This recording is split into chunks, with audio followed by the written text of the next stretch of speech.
Thanks for tuning in to Telecast. Before you listen to the show, I wanted to let you know about Telecast's new sister brand, The Drop. The Drop is a free weekly newsletter and website dedicated to the digital-first content business. Every Friday, we feature a roundup of the week's key news stories in the sector, plus an exclusive feature interview with one of the leaders in the creator economy. So, for news and insights into the new wave of social-first entertainment, sign up for free at dropmedia.co.uk. That's dropmedia.co.uk.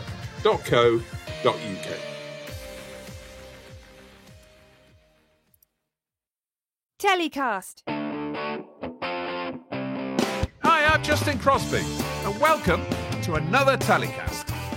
TV industry programme buyers from all around the world gathered in London last week for the latest iteration of the London Screening Showcase event. The world's biggest international distributors showed off their latest programming catalogues across over 20 lavish events across the week. And on this week's show, it's an all-German affair as I sat down for a chat about how the event was shaping up for Welt 24 buyers Ulrike Brandt and Carsten Schrader, channel owner and distributor Gerrit Kemming of Quintus Studios, and Fremantle International CEO Jens Richter.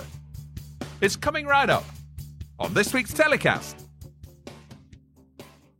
My first guest on this week's show is Jens Richter, CEO of Fremantle International. Jens, hello, how are you?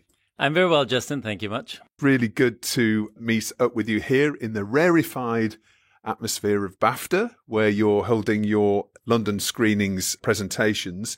Tell us a little bit about what you're presenting to buyers. I mean, I'm sure there's an awful lot of content, so you can't tell me everything, but give us a bit of a flavour of what you're revealing to buyers today at BAFTA. So today we launch our new slate for the coming season. It's more than 50 titles all in.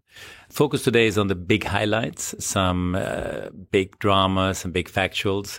When you look at the drama slate, those are dramas from the UK, from Australia, from Canada, from the continent, from Israel. So it's a colorful, balanced mix, starting from very premium drama, going to very commercial drama. And on the factual side, we have also an amazing slate of high quality factual, covering a lot of spaces, a lot of genres. So like we'd have nature, wildlife, to politics, to war, to science, to fashion. So there the common denominator is quality. Does that mean premium for you then? That Your focus is more on premium end of factual? Our focus is more on premium in general. Now the question is, and you can talk a lot about that, what is premium factual, right? Yes. It's like, and that is for me, I have a little bit liberal perspective when I talk about premium factual, meaning some of the stuff can also be a little bit, I wouldn't say pop docs, but can be a little bit louder commercial, right? Like we did last year, we did a show called Planet Sex with Cara Delevingne, and Cara has a huge social media follow base. She has a huge fan base. She is a model, a supermodel. She is an actress. She's the most recognizable woman in the world, really, I suppose. And then when you tackle a topic like sex and what defines our sexuality, is it our DNA, our parents, the religion, the world that surrounds us, and you go on that excursion together with Cara. That is a premium dog. It's a very loud premium dog, and that can have global reach and create headlines, and that would be very different from a stranger than fiction dog of set somewhere in a faraway place of this world where we would normally not go. So it's like we try to cover really both. Well, you certainly had hit the headlines at MIPCOM with a lot of the A-list talent, including Cara that you brought down last October. So talking about London screenings for a moment, tell us about how this format works for you, because there are over 20 different distribution companies of all sizes, literally hundreds of buyers in town, probably thousands. How does the format work for you then, and how do you prepare for this as a business? It's a fantastic format. One of the reasons why it's a fantastic format is because we are one of the founding parents of this event. When it all came together about 5 years ago, and the early conversation started earlier, was basically what happened was that the marketing departments of Fremantle, of ITV, Banijay, all three came together, and the idea was found like, okay, there is the BBC Showcase, which happened somewhere outside of London, Liverpool, Brighton, wherever it happened at the time. And let's make use of the fact that we have all these buyers in town from all around the world. They come through London anyway when they go to the showcase. And that's where we set up our London screenings the first time. So we coordinated amongst us and what was the coordination was like, let's do it in the center of town. Let's do it at times which won't overlap and make it easy for the buyers. And that's how we started. And that was very well perceived. Now, fast forward by 5 years, it's like the event became much bigger. The BBC doesn't do their showcase somewhere outside. They do it in London in the same week with us now. Everybody moved into the same week. Makes for a more powerful event. We do, as you mentioned, Justin, we do have more distributors in town. So there's some overlap by now, probably. Well, there must be. I think looking on TBI's map, they do this fantastic map with showing what's happening and when. And I think I counted there was over 20. Today's Friday. This is the end of the week, right? Our slot, quote unquote, slot always has been Friday morning. Our intention was we want to be the guys at the end of the week before clients go out. And we want to send them out on a high. That's basically the idea. So today we had more than 500 people in here. We played in 3 theaters parallel. It was exciting. It was full. It was packed. We had very good reactions by the buyers. So the event works, And the other thing is, not only does it work, it's also at a perfect time of the year. So we are now, this is, end of February, beginning of March. Some shows will launch rather soon. It's the beginning of the year. It's the time when you launch a show now, it's a perfect launch pad before the summer, way before the summer. And this is now the time where broadcasters put their last, they think about the schedule for fall. So it's perfect timing. And is it mainly finished content that you're presenting, or is it a mix of? That's a very good question. So the majority of the shows are finished. Now, what kind of shows do we present, right? So we present drama. We present documentary. Today, we also had an entertainment screening, and with all the new entertainment formats from Fremantle that are hitting the market now. So we try to cover all the genres, or most of the genres. The majority of the shows on the tape side, meaning factual and drama, are finished. When buyers come to the London screenings, they want to screen. Okay, so what they don't want, I think we all had our experiences with that, is they don't want to have a couch on the stage where 2 producers and 2 actors talk about a show that they're going to do tomorrow. What they want is they want to look at a screen and they want to see the show. They want to have it in concrete. They want to experience the show. And what they ideally also want is they want to screen full pilots. And that's what we did today as well. We screened full pilots today. And that was very well perceived as well. It's like, because when you're a buyer, you love television, you want to experience television. And the way to experience television is to watch television. Clearly, the way that this works in terms of the timing and also the content that you're developing for this is become a very important sales event for you. Without any numbers, how does it rank in terms of investment for a distribution company the scale of yours, in a sort of a percentage? Can you give me any sort of indication about how important it is to you with all the other events around the calendar? I can't give you percentages, but it is very important. There's no doubt about that. And the beauty about this setup is, however, that we control it, right? So if you're a distributor, you can go into small venue, you can go into big venue, you scale it. It's you, right? It's like in this particular situation, we don't go through a market organization company that does it all for us. We do it ourselves. And that's where on the cost side, we have a little bit more under control. And on the other hand, when we see, like today, we anticipated the fact that we are oversubscribed and one cinema wouldn't be enough. So it's like we use the venue where we have the capability of then saying, okay, let's open up a second cinema or third cinema.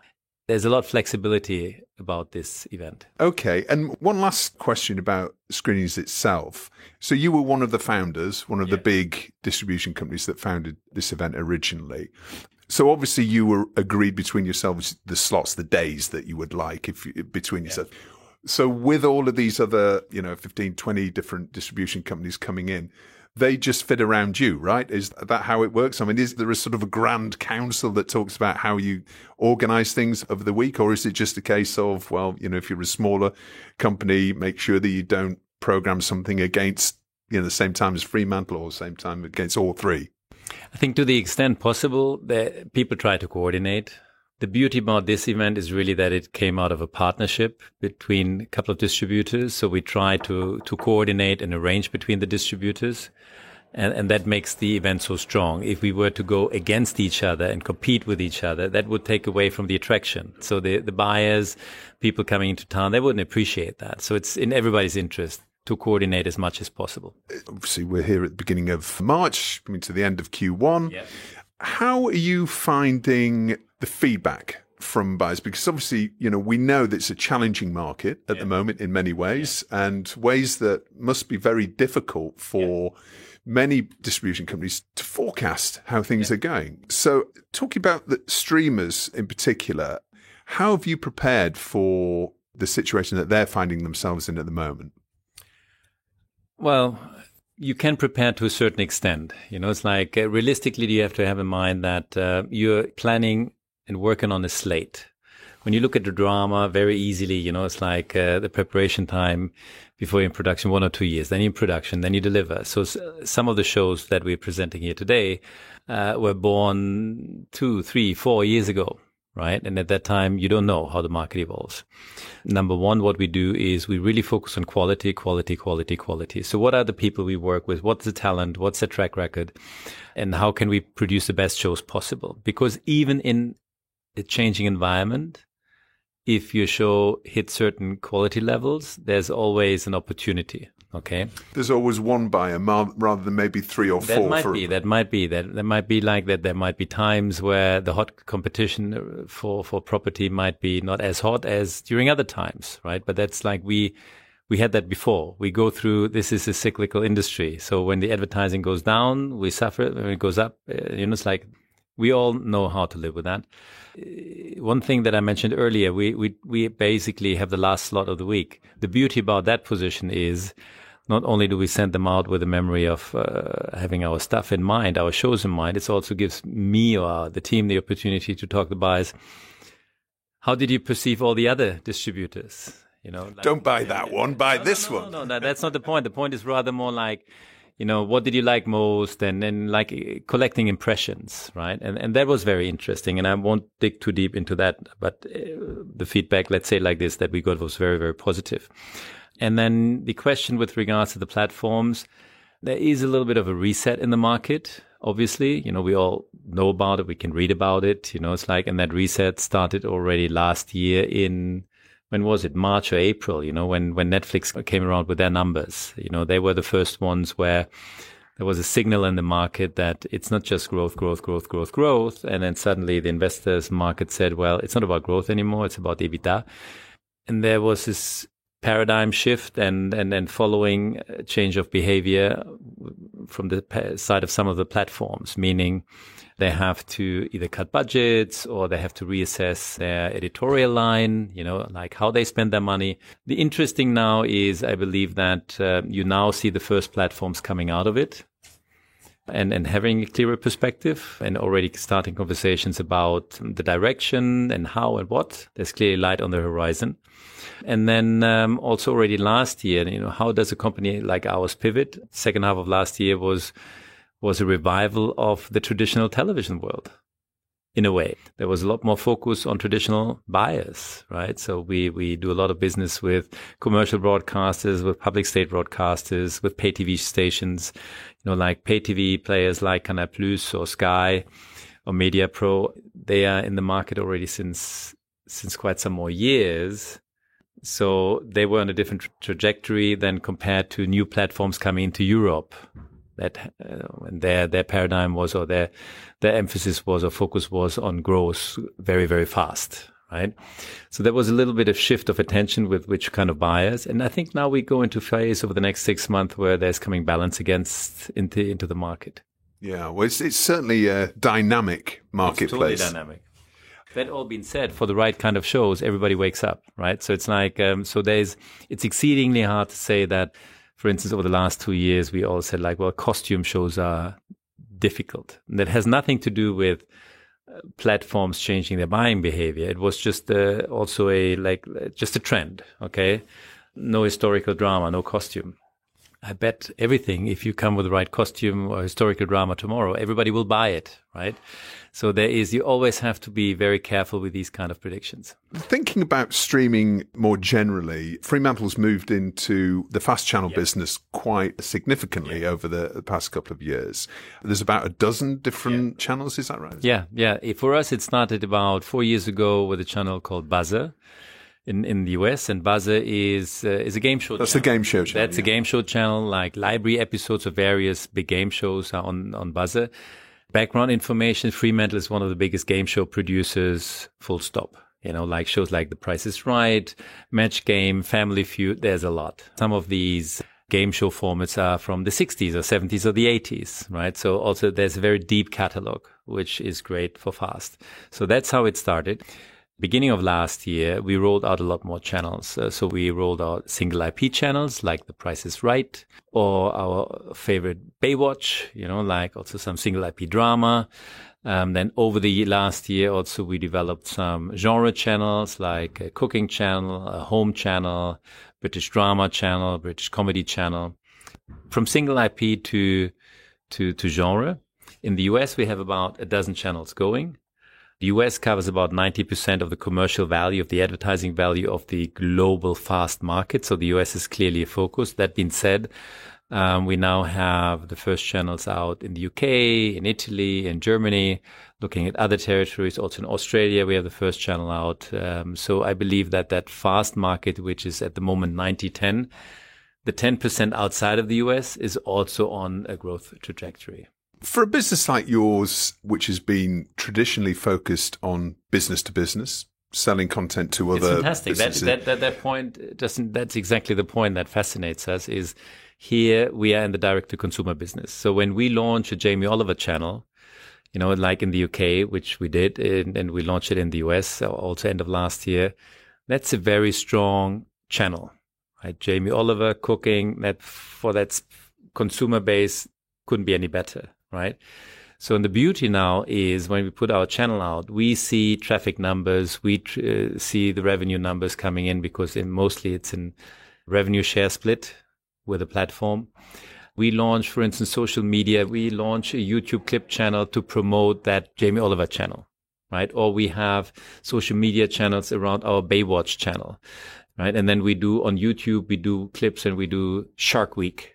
And then while we put out these clips on YouTube, Shark Week Baywatch, all clips with sharks from Baywatch, surprise, surprise, and then we link that up to our fast channel and we see a tick, like we see the uptick in traffic on the fast channel. So it is absolutely fascinating to experience and work in that environment where you are in direct touch with the consumer. When it comes to digital marketing, digital promotion and digital distribution of content, it's very much a learning process, isn't it? It's a case of you try something new. It's all about trying and testing and learning and moving on. Trying and testing. Now on the digital side, so fast for us and for most in the market, it's pretty new, right? It's a year. I mean, fast is there. I mentioned it earlier with Buzzer. We went in there 4 years ago. We were one of the first ones, but it is a relatively new market compared to the digital space. YouTube, Facebook is almost a mature market, very developed market. And as Fremantle, we have way more than 1,000 social media channels, and we are active in YouTube and Facebook and TikTok and all the other platforms since day one. While some of our competitors, when YouTube and Facebook came out and put clips out there, went and had the clips been taken down, looking at it as piracy, we looked at it as like, well, this is actually promotion if done well. Right. So let's look at it more careful. So this could manage it proactively. Let's manage it proactively. So this could be actually promotion for our brands. And if it really, really works out, it could create advertising revenue. So there is also, it could create revenue and bottom line for us. So, and now in the digital space, we have an insane reach, like way more than 2 billion views a month. And so we build brands, we create revenues, brand awareness. And the other beauty is when you think about something like Britain's Got Talent, as an example, America's Got Talent. Those shows are getting produced mostly in annual cycles, right? So you don't have the show on telly or on the platform all year round. While when you build the right kind of social media talent show focused channel on YouTube and Facebook, you can have the brand being present all year round and you keep it up there, right? So it's like for you as the guardian of your brand, great opportunity. That's clearly been a big investment for Fremantle in terms of time and outlay. The advertising market is a little bit soft when it comes to digital and social at the moment. And we know that America is by far, as you mentioned, 90-10 of the market. When do you think we're going to see significant income coming from purely advertising within the FAST market? There is already decent revenues coming through, right? And then it's a question, I think the interesting question will be the non-US markets. I mean, the US market will, also in FAST, will have pretty strong growth rates over the next couple of years. Now, what's happening in the US over the last year is there's a lot more channels out there. So let's assume for a second the market grows by 30%, but you have 50% more channels. Then it's a question, what kind of channels are out there?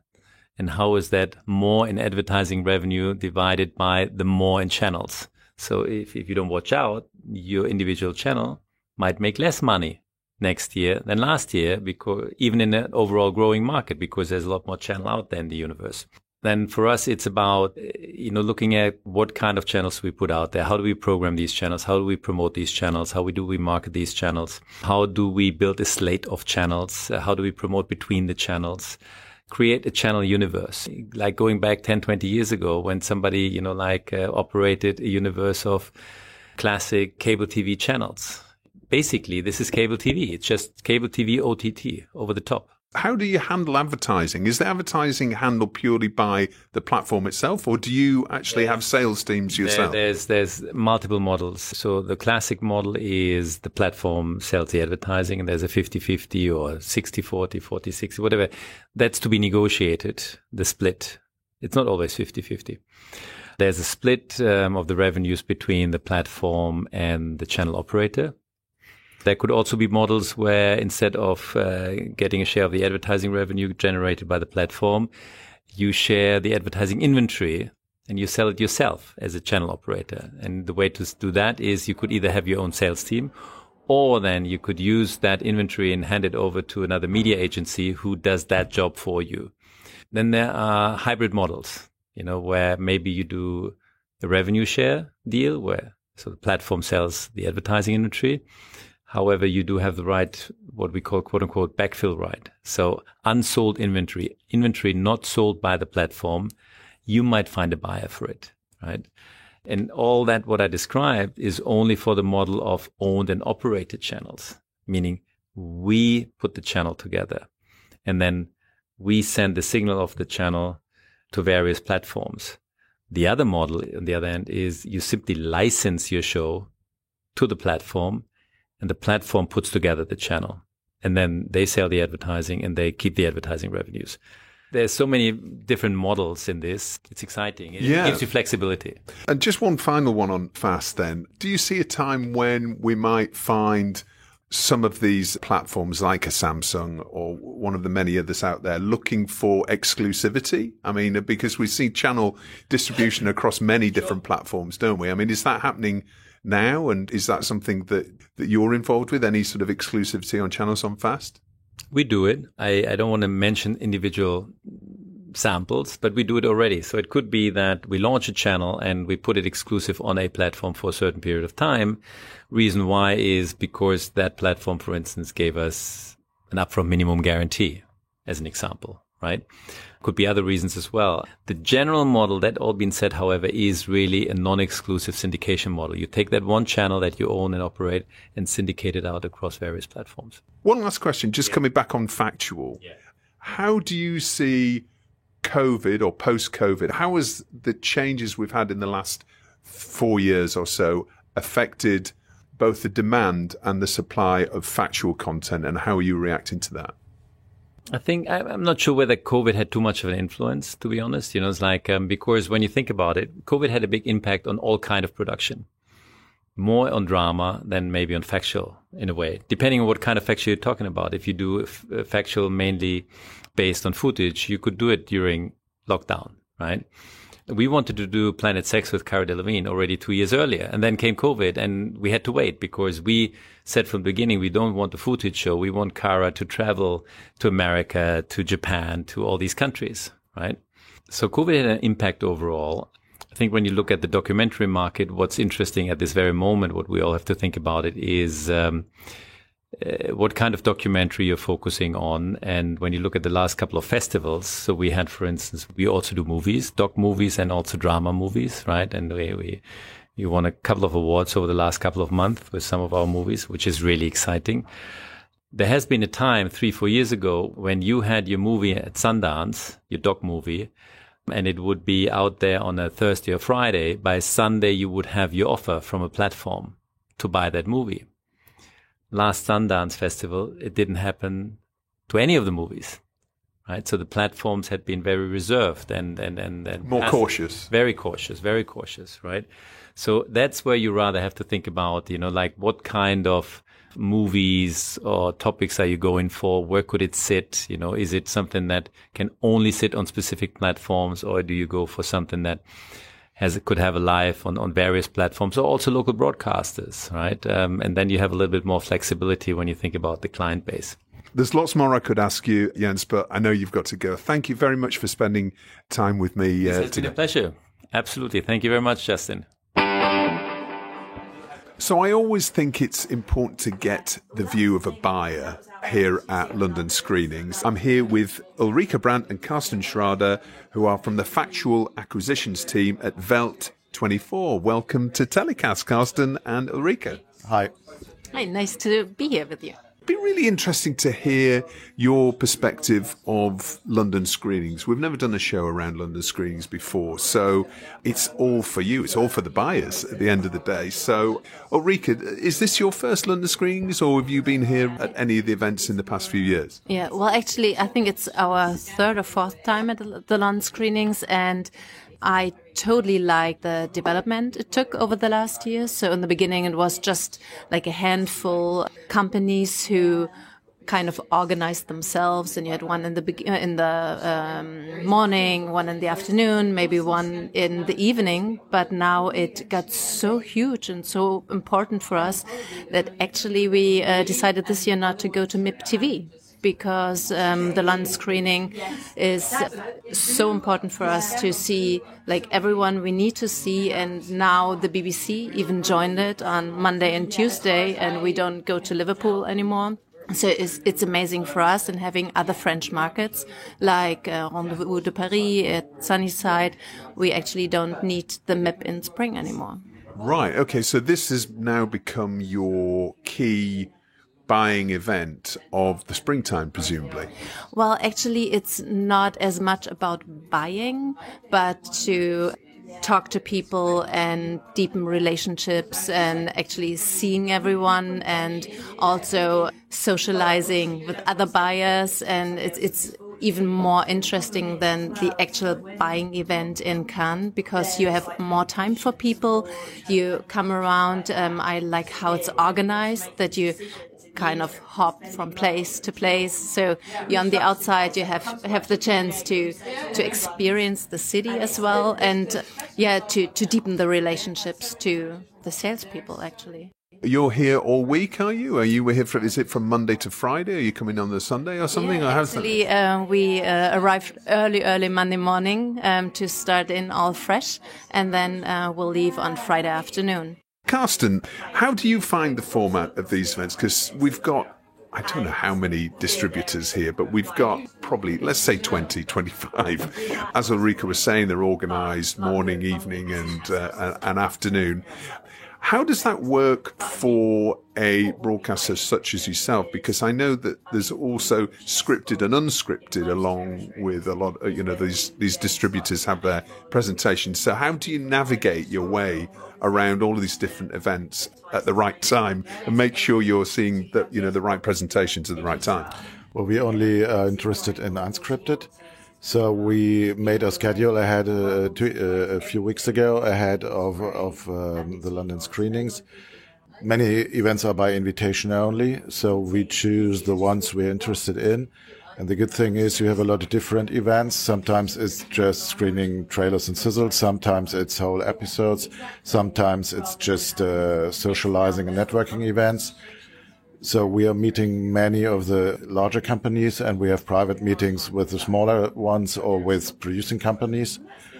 And I think it's much more relaxed than it is in traditional markets like MIP, because you don't have back-to-back meetings every half hour and you have to run around in between.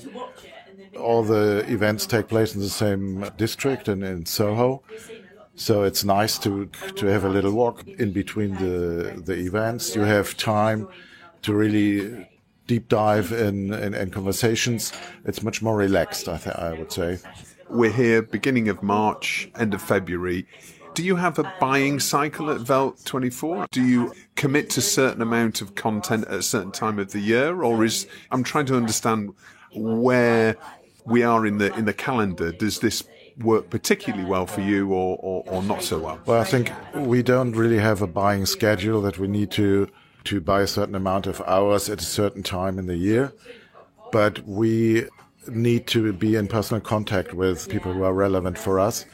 And so we now have a more or less a 4-month rhythm between the London screenings. Then in summer we have the Sunnyside in La Rochelle. And in October we have MIPCOM, which we will still attend. So it's every 4 months you have personal contacts with the people to discuss new projects, to maybe sometimes to close a deal, but it's more about getting new ideas, hopping on projects early on. Tell us a little bit about Welt N24 then. I mean, tell us about the channel and the content that you feature. Welt is an information channel founded in 2000 in Munich. A little later we moved to Berlin. We have extensive live news slots and extensive documentary slots. That's why it's called an information channel. Our audience is more or less male skewed. So what we are looking for is science and technology, logistics, what you could call boys' toys. Everything which is related to space works very well for us, like astronomy, like space travel, even UFOs, search for extraterrestrial life, and so on. We also have history, especially history of the first half of the 20th century, Second World War. Also ancient history, Romans, Greeks, Chinese, and so Egyptians, and so on. And some wildlife, which is not traditional op docs, but what our audience loves is creepy, dangerous, deadly creatures like Australia's top 10 deadly predators or something like that. And how much content do you acquire a year, Ulrike? Well, at the moment, as we are stricken by economy, it's not as much as we used to, but in a normal year, we would have the need for 250 hours of content, which could be ready-mades, pre-buys, and also renewals from shows we already licensed before. Okay, so you do commit to pre-buys as well as actual finished content? Yes, we do. Okay, interesting. And just picking up on your point about you're probably looking to acquire less this year. Do you get the sense that the overall commercial picture of the industry, do you get the same impression from other broadcasters that they're starting to just pull back a little bit from acquiring content? Yes, unfortunately, it's something we discussed on the larger scale while being here, especially because of ad sales going down. If you're not a pubcaster and don't get governmental money or viewer-based money, we are dependent on ad sales, and we find that a lot of companies don't appreciate, since we're a news channel anyway and have a lot of news content, catastrophes, war. We have the earthquake in Turkey, we have Russia and Ukraine. They don't tend to put ads into the news. And also in the evenings, it's harder to actually put ads there if the documentary has not like a feel-good vibe to it. And so we also have to be very careful in what to acquire. And also the companies are always preparing for crisis, right? And always try to get their employees best through a crisis. And so there are a lot of cutbacks in actually acquiring documentaries. The last few years have been unpredictable, to say the least. How has that affected those buying patterns over the last, say, 3 years? I mean, when you were in lockdown, how did that affect your buying patterns as a channel? Presumably a lot of catalogue content. Yeah, I think the producing companies changed their way of producing. They didn't travel so much. They hired local teams. They developed strategies to make great shows, but without having to travel so much. So what we found during the pandemic was kind of a new type of storytelling, which is you start with a mystery, maybe a location, an unknown location, an abandoned place, a strange, bizarre object or something like that. And then you get somebody who knows, and you debunk little by little the secret of the abandoned location, of the strange object, of a code, a crypted code or something like that. This is a new format that you think has been developed. That's interesting. Maybe the idea came up a little bit before the pandemic, but it exploded. Lots of shows are made that way today. And many of them work very well for us. Gradually unveiling the mystery as you go through the half-hour Raw show. And in terms of the format of shows that you're acquiring, are they mainly 1 hours? And are you looking for series, or is it just more one-offs and half-hours? Well, we have both one-offs or 2-hour shows and short series up to, let's say, 10 episodes a season.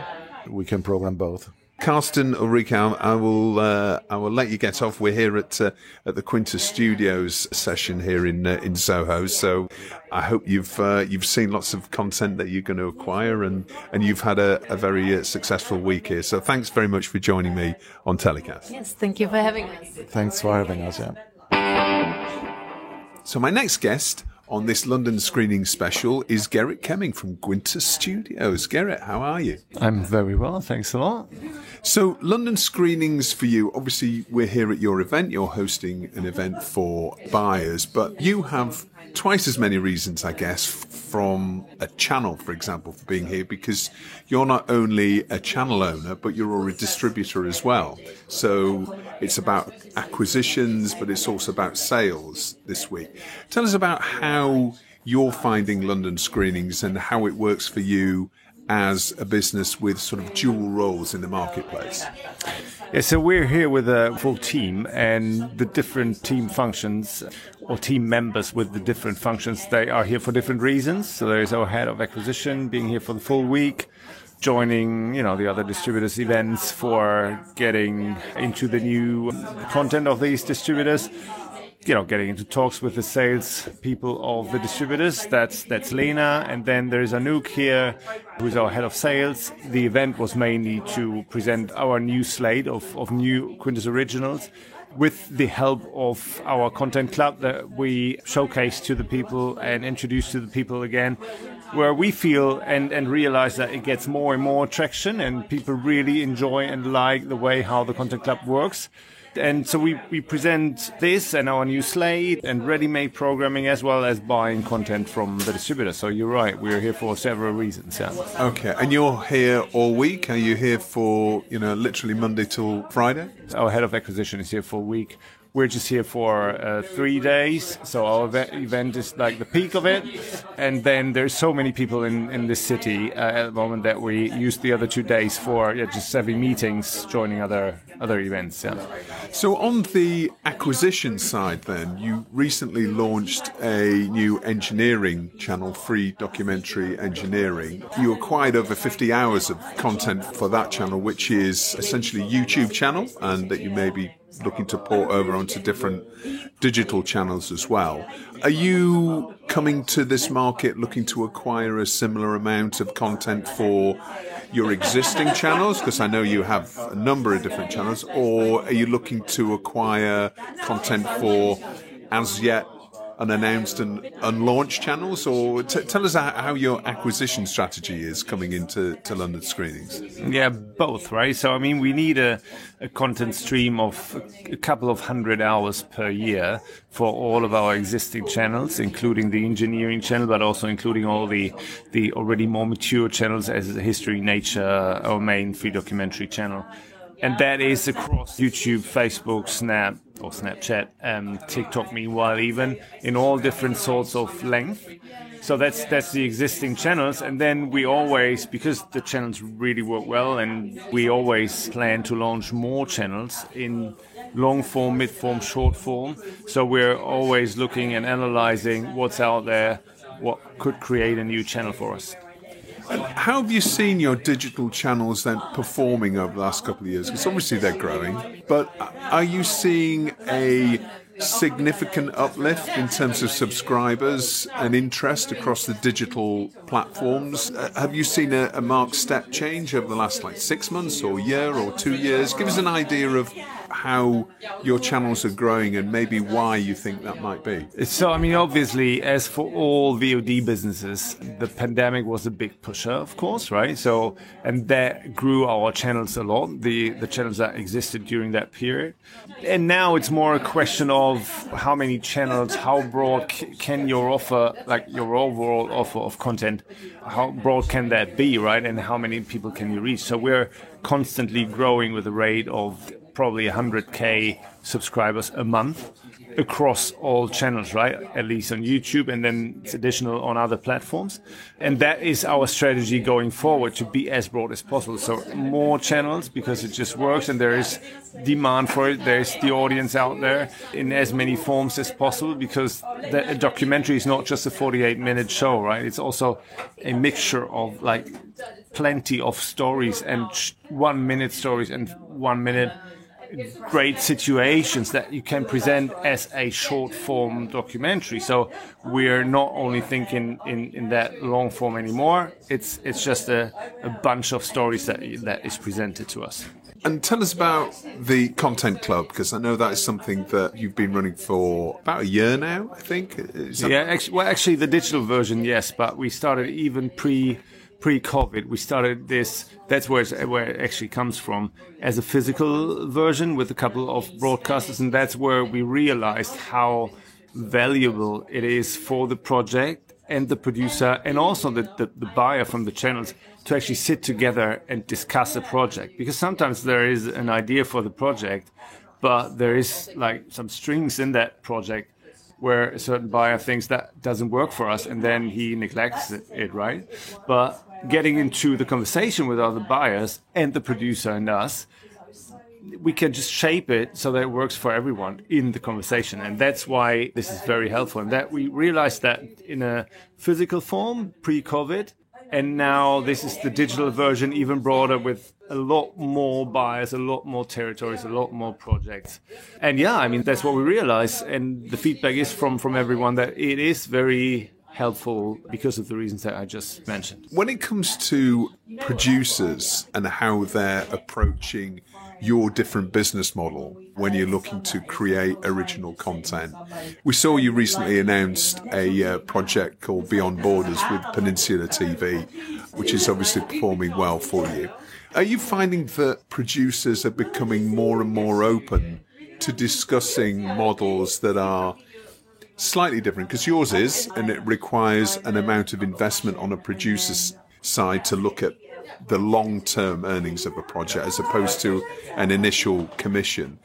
Are you seeing producers becoming more open, as now we're finding, there's a whole amount of turbulence in the market with so much less commissioning going on? Are you finding that perhaps now is the right time for producers to consider different business models? Well, I mean, that's, you probably need to ask the producers that question if they think it is. But yes, what we realize is definitely that they are more and more open to different models and approaches. I hear more and more that there is no alternative to be open because the model that they are used to is not working in the same scale as they used to have it, right? the question is, to what extent can a established producer be flexible? And yes, he might be able, because he has a constant cash flow, he might be able to invest into projects. But there is still the old production structure in regards to equipment, in regards to the teams that will be sent out. And so we go for all models, right? We go for the old commission thing. We go for the old pre-sale model. But what we also do, and this is probably only for the very flexible producers, is that we don't think in projects anymore, but we think in production journeys more. So what we realize in our channels, for example, there is different spots on this planet that have so interesting stories to tell. So Africa is a spot that works very well for a couple of channels in our channel network, right? So instead of, let's say, behind bars, instead of like producing a episode in Africa and then the next episode in Australia and the next episode in the US, we think about what kind of stories are in Africa that are interesting for our channels. There might be a prison show, there might be a deadly road, there might be a train journey that's interesting, there might be a way to school, which is interesting in this one place. So we rather go there with one team, being there for 3 weeks, shooting all of that, coming back with 5 hours of long form content, 25 hours of mid form content, 50 pieces of 1 minute content. And that is our production. That's really interesting. So you're actually looking at your audience in terms of what they want to consume and the way that you can be more efficient to produce a whole wealth of content across a whole series. That's really interesting. I've never heard of that approach before. It only works for a setup that we have, right? So because that probably doesn't work for TV really. It only works when you do this 6 times, because then you have a series again of toughest prisons, of the most deadly train journeys, of, you name it, right? And then in the long term, it also becomes interesting for TV, whereas we monetize and refinance the pure investment from each journey, right? It's a short-term investment for us, but with our data, with our channels and the knowledge from the data about what the audience like, we know this is going to perform on our channels. We know how much we can invest. And if that's in the pocket, then everything else that we might be able to exploit later in terms of television or even further platforms, that comes into the profit region, right? Gerrit, thank you for spending time with us on this week's London Screening Special. And I'm sure you're going to be out going to various events this evening. Are you finding the networking? Are you finding that there's a lot of people here that you're having opportunity to catch up with? Totally. I mean, you just bump into people on the streets and it's just so dense here in Soho. So it's a really lovely event. Okay. Thanks, Gerrit. Good luck with the rest of the screenings. Thanks a lot. Well, that's about it for this week's Telecast London Screening Special. Thanks for listening. I hope you enjoyed it. If you did, please share it with friends and colleagues. And don't forget to check out Telecast's sister brand, dropmedia.co.uk, for all of your digital-first content news. This week's show was recorded in London and edited by Ian Chambers. Until next week, stay safe.